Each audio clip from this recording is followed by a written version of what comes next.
넛지 4차 산업혁명, 드론 12일 농촌진흥청은 가로 12.5m, 세로 10m 구획으로 나눠 제곱미터 단위로 벼 수확량을 조사했다. 조사 결과 비슷한 지역이더라도 벼 생산량이 최소 601g에서 최소 341g 차이가 발생했다. 비슷한 지역이더라도 토양 수분, 일조량 등의 차이가 있으면 생산량의 차이가 발생한다. 그래서 생산량에 영향을 미치는 요인들을 정밀하게 관찰하고 관리하면 생산량을 극대화시킬 수 있는데 드론이야말로 이러한 관리 역할로 적격이라는 평가다.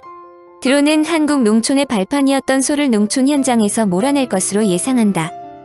경기도 농업기술원은 드론을 활용한 벼 직파 재배 기술을 개발했다. 벼 직파 재배란 물을 가둔 논에 드론으로 벽씨를 살포하는 것이다. 이렇게 뿌리는 벽씨는 물에 잘 가라앉고 오리 등 조류가 먹지 못하며 발화를 촉진하기 위해 규산 코팅을 하게 된다. 경기도 농업기술원은 이 같은 방식으로 벼를 재배하면 모짜리에서 모를 키워 논에 이양하는 기존 방식보다 노동력은 90.6%, 인건비는 절반으로 줄일 수 있다고 분석했다.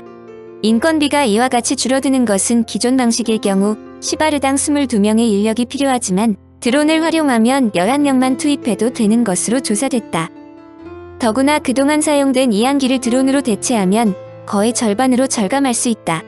가장 중요한 것은 벽씨 12kg 정도를 실을 수 있는 드론으로 1000평의 논에 벽씨를 뿌리는데 걸리는 시간은 10분에 불과하다는 점이다. 더구나 드론으로 벼를 직파하면 모판에서 모를 키우는 기간 30일에서 35일을 절약할 수 있다. 한국의 드론은 수산업 분야에도 진출했다. 국립수산과학원은 소형 드론 12대로 해파리 모니터링, 표류 부위 추적을 통한 해류 특성 조사, 양식 어장 시설 현황 조사 등에 투입하고 있다. 드론은 위성에서 촬영한 영상에는 나타나지 않는 자세한 부분을 파악할 수 있고 육지나 배에서는 볼 수 없는 넓은 면적을 관찰하는 장점이 있다. 이 때문에 유해성 적조 방제 작업의 효율성을 높이는 데 큰 도움이 된다. 또한 적조가 심한 곳의 황토를 정확하게 살포할 수 있도록 지시할 수도 있다. 드론으로 전복, 굴, 김, 미역 등의 양식장 상공에 드론을 띄우면 해조류가 얼마나 부착했고 제대로 성장하는지 쉽게 확인할 수 있어 문제가 생겼을 때 신속하게 대응할 수 있다. 특히 화상회의 시스템과 연결하면 드론이 현장에서 보내주는 실시간 영상을 보면서 신속하고 효율성 높은 대책을 마련할 수 있다. 드론은 교정당국에도 큰 도움을 준다. 한국은 교도소 등 교정시설 경비 업무에 영상 전송 장비를 갖춘 드론을 활용하고 있다. 드론을 교도소에 배치해 하루 6에서 7차례 순찰용으로 활용한다. 지금까지 교도소 등에서 교도관들이 직접 순찰하거나 감시 카메라를 설치하는 방법으로 경비 업무를 해왔다.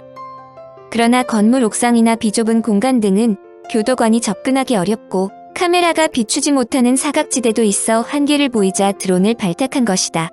수용자가 도주하거나 교정시설에 화재 등 이상 징후가 보이면 드론이 곧바로 해당 영상을 교정시설의 중앙통제실로 보내기 때문에 신속하게 대처할 수 있다는 설명이다. 보다 적극적인 드론 활용 방안도 조치 중이다. 교도소를 탈출한 재소자의 머리 위로 드론이 뒤쫓는다. 나무와 건물 사이로 피해보지만 드론은 용케도 장애물을 요리조리 피하며 끈질기게 따라붙는다. 도주 상황은 드론에 달린 카메라를 통해 교도소 상황실에 실시간으로 전송된다. 상황실에선 드론이 보낸 영상을 보며 경비 인력을 예상 도주로에 배치하고 도망자를 기다린다. 애써 교도소 담장을 넘었지만 도망자는 드론의 손바닥 위에 있었다. 위와 같은 장면은 영화의 한 장면이 아니다. 드론은 도주자 자동 추적 장애물 회피 등 첨단 기능으로 재소자 감시하는 데 효과적이다. 한국은 2017년부터 사람의 눈을 대신할 교도소 전자경비 시스템의 일환으로 드론을 시범 배치했다.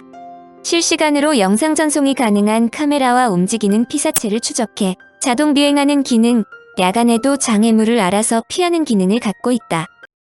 드론은 재소자들이 실외로 나오는 일과 시간에도 활동된다. 운동 시간이나 평소의 공간을 벗어난 작업대 드론을 감시자로 투입한다. 또 야간 상황이나 화재 등 사람의 접근이 쉽지 않을 때에도 드론이 이용된다. 법무부가 드론 감시를 시작한 또 다른 목적은 드론 잡는 기술을 확보하기 위해서다. 외국에서 드론을 이용해 마약 등 반입 금지 물품을 교도소 안에 몰래 들여오는 일이 점점 늘고 있어서다. 워싱턴 포스트에 따르면 지난해 초 미국 메릴랜드 서부에서 석방된 수감자가 드론으로 마약을 공급하다 적발됐다. 한국에서는 아직 이런 사례가 없지만 드론의 대중화 속도가 빨라 남의 나라 일이 아니므로 선제 대응하겠다는 뜻이다. 한국은 형해 집행 및 수용자의 처우에 관한 법률 개정안을 통해 수용자 금지 물품에 드론을 포함시켰다. 물론 제소자의 인권 침해 논란이 잠복해 있다. 제소자가 실외에 나오는 순간 일거수일투족이 관찰될 수 있기 때문이다.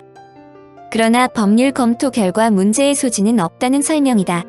로봇 교도관의 경우 실내 촬영이 제소자의 사생활을 침해할 우려가 있었지만 드론의 감시 범위는 실외로 기존의 사람의 눈으로 보던 것을 드론으로 보는 것이어서 인권 침해 가능성은 없다는 설명이다. 인공지능을 이용한 범죄자 감시 체계는 더 다양해질 전망이다. 교도소 감시탑에서 총을 든 교도관은 이미 담장에 장착된 각종 첨단 센서와 CCTV로 대체됐다. 윤지영 박사는 전자발찌를 부착한 성범죄자가 다시 범행을 저질렀을 때 드론을 출동시키는 방안을 제안하기도 했다. 한국도 태양전지 드론을 개발하고 있다. 한국의 한국항공우주연구원은 2016년 태양전지 드론 2-3으로 18.5km 상공 성층권에서 90분 비행하는 데 성공했다. 날개 길이는 20m, 무게는 50kg으로 영국, 미국에 이어 세 번째로 태양광 드론의 성층권 비행에 성공한 것이다. 향후에는 본격적으로 주야 연속 비행에 돌입했는데 태양전지 드론은 낮에 충전한 전기로 밤에 비행할 수 있어야 본격적인 임무가 가능하기 때문이다. 이를 위해 탑재 장비가 성층권의 영하 70도 환경을 견딜 수 있도록 만드는 것이 기본이다. 한국의 건설 기술은 세계적인데 이 분야에서 드론의 활약은 눈부시다. 드론 활용 건설의 핵심은 아무것도 없는 현장에서부터 구조물이 올라가고 완성되기까지 모든 과정을 3차원 이미지로 만들어 이를 토대로 만든 데이터를 현장 건설에 활용하는 것이다. 드론의 효과는 사람이 할 경우 소요되는 시간 절약도 크지만 보다 중요한 것은 정밀도 향상이다. 건설 현장에 사용되는 드론은 최소한 시간 비행이 가능한 산업용 드론이다. 드론 건설의 효과는 위험하거나 접근이 어려운 현장에서 극대화된다. 드론이 레미콘과 시멘트의 스마트 혁신을 일으키고 있다. 경기 북부에 있는 축구 경기장 면적 2~3배 규모의 유진기업 골재 야적장에는 레미콘 배합에 필요한 모래, 자갈 등 골재 더미가 산처럼 쌓여 있는데 그동안 골재 재고량을 확인하기 위해 직원들이 일일이 골재 더미를 샅샅이 조사했다. 그러나 드론 한 대가 단 30분 만에 이들 업무를 처리한다. 드론이 골재 재고를 360도로 입체 촬영한 뒤 이를 3차원으로 자동 구현의 재고량을 정확하게 예측하도록 만들어 주었기 때문이다. 드론을 활용하여 천연가스 배관망 점검하기도 한다. LG U+는 U+ 드론 관제 시스템을 이용해 천연가스 배관망 매설 지역 리스크를 예방하는 시스템을 가동시키고 있다. 특히 이는 드론 분야에서 일정 기간 규제 없이 신규 비즈니스 모델을 발굴하고 안전성 테스트 등을 자유롭게 수행하는 국토교통부의 드론 규제 샌드박스 시범 사업의 일환이다. U+ 드론은 비가시권 자율비행을 기반으로 3D 지도, 상공 전파 지도, 상공 기상 정보를 이용한 천연가스 배관망 매설 지역 실시간 촬영, 실시간 매설 지역 감시와 불법 공사 중단 요청 집안 변이 탐지 등의 시연을 통해 해당 지역을 잠재적 피해로부터 보호하는 임무를 갖고 있다. 산업 분야에서 드론의 효용도를 극대화할 수 있다는 증거다. 청취자에게 원하는 것은 1. 구독 2. 좋아요